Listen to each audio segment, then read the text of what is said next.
नमस्कार दोस्तों। आज हम इस वीडियो में डिस्कस करने वाले हैं आर्किटेक्ट कैसे बने। जैसा कि आपको पता है कि इंडिया में सबसे ज़्यादा अगर प्रोफेशनल कोर्सेज में लोग जाना चाहते हैं तो वो है मेडिकल लाइन, MBBS करना चाहते हैं, और दूसरा लाइन जो बीटेक करने के लिए, इंजीनियरिंग के लिए आते हैं, और तीसरा जो बहुत लोगों को पता नहीं है लेकिन ये बहुत ही एवरग्रीन ब्रांच है जिसका नाम है आर्किटेक्चर। आर्किटेक्ट होता क्या है? हम आर्किटेक्ट को इस तरह से डिफाइन कर सकते हैं कि architecture is a creative field which includes the planning and designing of buildings and other structures. Means कि जो भी आप बिल्डिंग देखते हो और उसका कोई भी स्ट्रक्चर्स देखते हो, बिल्डिंग का, पुल का, हाईवे का और रोड का, ये सभी सिविल इंजीनियर के बाद जो है ये सब स्ट्रक्चर जो देना शुरू किया, ये है आर्किटेक्ट का काम। बड़े बड़े बिल्डिंग जो आप वर्टिकल बिल्डिंग देख रहे हो, हॉरिजॉन्टल बिल्डिंग जो खूबसूरत बिल्डिंग होते हैं, ये सभी बिल्डिंग टाउन प्लानिंग और जो है बड़े बड़े जो है इंडस्ट्री का प्लानिंग, ठीक है, और कमर्शियल फ्लैट्स का जो सारी चीज़ें ये जो करते हैं, ये सभी स्ट्रक्चर आर्किटेक्ट के थ्रू दिया गया है।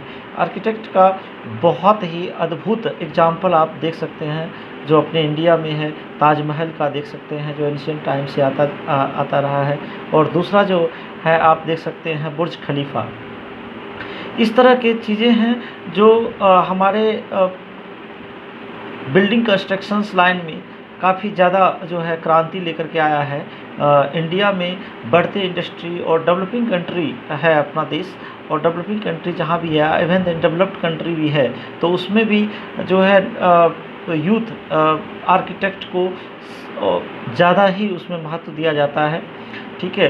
तो इसका बहुत ही ज़्यादा डिमांड है इंडिया में, एज वेल एज आप कनाडा में, ऑस्ट्रेलिया में, USA में, जर्मनी में, इटली में, फ्रांस में, इस तरह के हर जगह आर्किटेक्ट का ज़्यादा डिमांड है। अब इस डिमांड को लेकर के आपको पता होनी चाहिए कि इसको हम कैसे करें। इसको करने के लिए सबसे पहले तो इसकी एलिजिबिलिटी जो है, आपको 12th होना चाहिए, 12th मस्ट है, और उसमें आपको मैथमेटिक्स होना ज़रूरी है। Mathematics and English compulsory subject है विथ 50% मार्क्स। और दूसरा चीज़ जो है, आपको अगर डायरेक्ट एडमिशन लेना चाहते हैं, कोई भी डिप्लोमा 3 इयर्स का डिप्लोमा अगर किए हुए हो, तो आर्किटेक्ट में सेकेंड ईयर में जो है लेटरल एंट्री के थ्रू सेकेंड ईयर में डायरेक्ट एडमिशन हो जाता है आपका, ठीक है। तो ये तो बेसिक क्वालिफ़िकेशंस है, लेकिन क्वालिफ़िकेशंस के बाद इसकी एलिजिबिलिटी जिस तरह से आप जानते हो कि इंजीनियरिंग के लिए आपको JEE एग्ज़ाम देना होता है, सिमिलरली इसका भी JEE एग्ज़ाम होता है, और नाटा टेस्ट होता है। नाटा का मीन्स होता है national test for national aptitude test in architecture, NATA. और ढेर सारे जो है आपको सेंट्रल गवर्नमेंट का टेस्ट है और स्टेट गवर्नमेंट का टेस्ट है, हम आपको डिस्कस करेंगे। लेकिन सबसे पहले आपको ये जानना चाहिए कि ये जितने भी अगर कोई कोर्स को आप इस तरह के कोर्स करना चाहते हैं, तो उसमें बेसिक क्वालिफ़िकेशंस के साथ साथ कुछ इंटरपर्सनल स्किल होना चाहिए। इंटरपर्सनल स्किल कैसा होना चाहिए? तो उसको मैथमेटिकल एप्टीट्यूड में स्ट्रॉन्ग होना चाहिए, क्रिएटिविटी उसमें हो, और डिज़ाइन स्किल्स हों उसके लिए, ठीक है। और कुछ ऐसे टेक्निकल नॉलेज, गुड नॉलेज होना चाहिए जिसके थ्रू वो उस चीज़ को अडॉप्ट कर पाए, वो उसके लिए सूट करता है, ठीक है। नेक्स्ट हम अगर बात करें तो जो सब्जेक्ट हैं उसके अलावा अगर आपको इस BArch में एडमिशन लेना है, तो सेंट्रल टेस्ट होता है नाटा के लिए, आर्किटेक्ट के लिए, जो COA council of architect conduct करती है, जिसका नाम है NATA test, national aptitude test in architecture, जिसको ऑनलाइन ऑफलाइन दोनों होता है, आप दे सकते हैं। दूसरा है GMains का एग्ज़ाम होता है, जिस तरह से जॉइंट एंट्रेंस एग्ज़ाम होता है, AAT होता है, ऑनलाइन ऑफलाइन दे सकते हैं आप। HITS EEE Hindustan institute of technology and science engineering entrance examination जो ऑनलाइन बेस्ड होते हैं, आप दे सकते हैं। CEED होते हैं common entrance examination for design, जिसमें पोस्ट ग्रेजुएशन के लिए डिज़ाइन में होते हैं, ऑनलाइन ऑफलाइन दोनों दे सकते हैं, जो IIT मुंबई द्वारा जो है ये कंडक्ट किया जाता है। GAT है गीतम एडमिशन टेस्ट होता है जो ऑनलाइन आप दे सकते हैं। AMU BR का एडमिशन होता है, आप जानते हैं कि एलिगेट मुस्लिम यूनिवर्सिटी जो है BR का टेस्ट खुद लेता है। BSA UEE BS Abdul Rahman university and BR entrance examinations होते हैं, जिसको ऑनलाइन ऑफलाइन आप दे सकते हैं। JEE एडवांस है, JEE एडवांस में जो है आप ऑनलाइन ऑफलाइन दे सकते हैं। KITE है Kalinga institute of industrial technology and entrance examination, जो BR के लिए ऑनलाइन होते हैं। इसके अलावा सेंट्रल ये यूनिवर्सिटी हैं, जैसा कि आपको पता है कि जो भी यूनिवर्सिटी है उसमें सबसे पहले सेंट्रल यूनिवर्सिटी है। सेंट्रल यूनिवर्सिटी में आपको इवन IIT है, ठीक है, और स्टेट गवर्नमेंट की यूनिवर्सिटी हैं उसमें आ जाते हैं, ठीक है। सेंट्रल यूनिवर्सिटी, अलीगढ़ यूनिवर्सिटी है, इस तरह के कई यूनिवर्सिटी हैं जिसमें आप तो सेंट्रली जो है नाटा का टेस्ट होता है जो COA लेता है। उसके अलावा जो है नेशनल टेस्ट जो होते हैं जैसा हमने बताया। इसके अलावा स्टेट गवर्नमेंट का कुछ टेस्ट होता है जो वो आप जानना चाहिए आपको कि JNTU PACET Jawaharlal Nehru technology university planning and architecture common entrance test होते हैं जो ऑफलाइन होते हैं, ऑल स्टेट्स में कराए जाते हैं। UPSEE होते हैं Uttar Pradesh state entrance examinations होते हैं, ऑफलाइन होते हैं जो उत्तर प्रदेश गवर्नमेंट के थ्रू कराए जाते हैं। KCET होते हैं कर्नाटका कॉमन एंट्रेंस टेस्ट होते हैं जो कर्नाटका स्टेट के थ्रू होता है।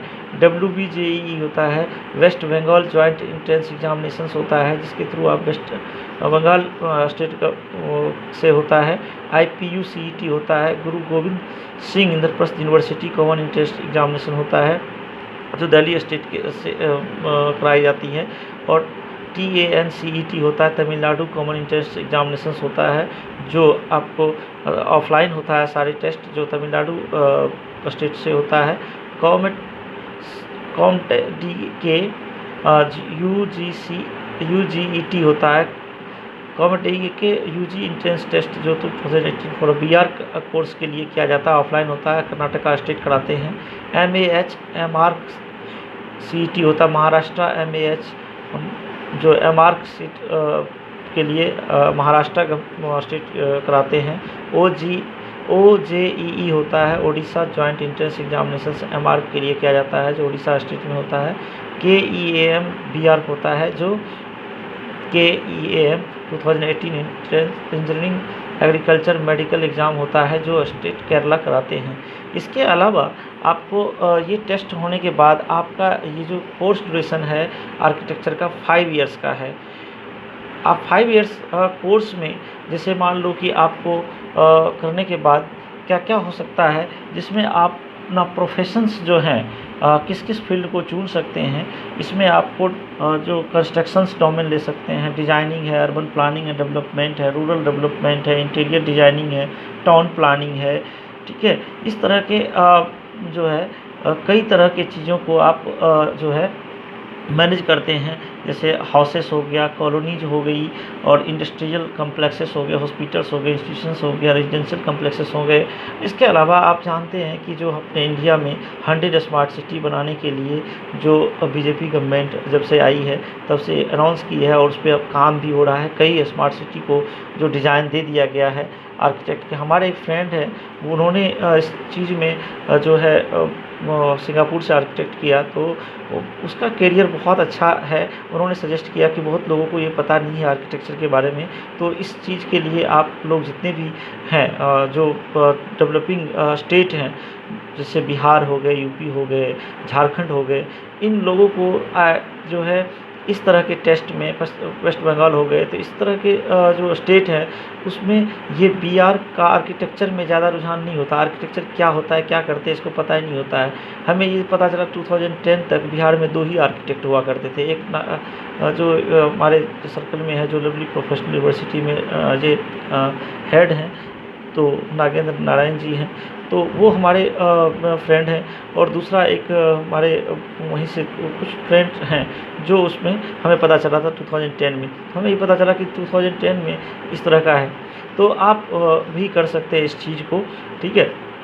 जो प्रोफेशंस आप चूज करेंगे तो उसमें आपको जो ये सब काम आएगा, तो कई तरह की चीज़ें आपके प्रोफेशनल स्किल में जुड़ता है। जो आर्किटेक्चर डिज़ाइनर बन सकते हैं आप, सुपरवाइज़र हो सकते हैं, और आर्किटेक्चर इंजीनियर हो सकते हैं, लैंडस्केप आर्किटेक्ट हो सकते हैं, आर्किटेक्चरल हिस्टोरियन हो सकते हैं आप, आर्किटेक्चर ड्राफ्टमैन्स हो सकते हैं, आर्किटेक्चरल असिस्टेंट हो सकते हैं। इस तरह के लिए आप जो है ये प्रोफेशंस में आप जो है अपना डेजिग्नेशंस के साथ काम कर सकते हैं। इसके अलावा आप जो हैं एक कुछ सीनियर आर्किटेक्ट के साथ अपना जो प्रैक्टिस करते हुए इंडिपेंडेंटली आप उसके साथ वर्क कर सकते हैं, ठीक है। इसके अलावा अगर आप हायर स्टडी कर करके टीचिंग लाइन में जाना चाहते हैं तो इसको आप एमआर्क और पीएचडी भी कर करके इसमें जा सकते हैं, जिसमें बहुत ज़्यादा डिमांड है। और क्योंकि इस तरह की चीज़ों के लिए काफ़ी ज़्यादा डिमांड होती हैं, इसीलिए अब क्या है कि आपको इस तरह के कॉलेज को देखने के लिए तो आपको पता है कि यूजीसी एफिलिएटेड होना चाहिए, साथ साथ जो है आपको सीओए कॉलेज जो है काउंसिल ऑफ आर्किटेक्चर से एफिलिएटेड होना चाहिए इस तरह के, और नैक ए होना चाहिए, A+ होना चाहिए। तो ये बहुत अच्छा कॉलेज माना जाता है। NIRF में भी इसका रैंकिंग होना चाहिए, ठीक है। तो इस तरह की चीज़, साथ साथ आप रिसर्च वर्क में जा सकते हैं। रिसर्च वर्क करते हुए आप जब करेंगे तो आपका काम जो है पूरी दुनिया में रिव्यू होंगे। तो इस फील्ड में बी आर्किटेक्चर में सेकेंड ईयर थर्ड ईयर से आपका जो है रिसर्च वर्क शुरू हो जाना चाहिए। इंटर्नशिप में आप मन लगा करके काम करेंगे और इंटर्नशिप को सही तरीके से करेंगे तो इसका आपको नॉलेज जो गेन करेंगे ये आपको प्रोफेशनल लाइफ में ज़्यादा अच्छा रहेगा। तो इसलिए हाँ, मैं ये 10 मिनट में आपको आर्किटेक्चर के बारे में बेसिक नॉलेज देने का कोशिश किया है, और इसमें बहुत अच्छा बूम है, आप बहुत अच्छा कर सकते हैं। जितने भी अभी डेवलपिंग कंट्री हैं या डेवलप कंट्री हैं, इसमें ज़्यादा डिमांड है। लोग हाउसिंग कॉलोनी से लेकर के बड़े बड़े smart city, malls, shopping malls, और जो रेलवे ट्रैक, मेट्रो रेल, इस तरह के कई तरह के ट्रैक में इसको दिया जाता है, जॉब दिया जाता है, तो इसमें आप कर सकते हैं। इसलिए इसके लिए आपको कोई जो है ऐसा नहीं है कि आप उसको नहीं कर सकते हैं। इसीलिए आप इसमें अपना करियर बना सकते हैं बहुत अच्छे से। फिर भी अगर आपके मन में कोई क्वेश्चंस रह गया है तो हम कोशिश करेंगे कि आप जो आपका ये क्वेश्चंस का आंसर हम देंगे। और बेस्ट कॉलेज जो इंडिया के कॉलेजेस हैं, हम इसको आप अपने प्रेरणा सोसाइटी के वेबसाइट पर आपको हम पब्लिश करेंगे। आप अपना उससे वहाँ पर हेल्प ले सकते हैं। थैंक यू, धन्यवाद। आप लॉकडाउन का पालन करते हुए और कोरोना के साथ जीना सीखना पड़ेगा हम लोगों को, और अपना काम को जो है सुचारू रखना पड़ेगा, क्योंकि इकोनॉमी का हेल्प जो है अपने इंडिया में ज़रूरी है। क्योंकि ख़त्म सारा चीज़ जो है ख़त्म हो जाएगा तो फिर दिक्कत आएगी। इसीलिए जो हमसे हो सकता है, आपसे हो सकता है, इस तरह से करते रहें, स्वस्थ रहें, और जो नीडी पीपल है उसको हेल्प करते रहें, और अपना भी हेल्प करते हुए समाज का, राज्य का और देश का कल्याण करते रहिए। धन्यवाद। जय हिंद, जय भारत।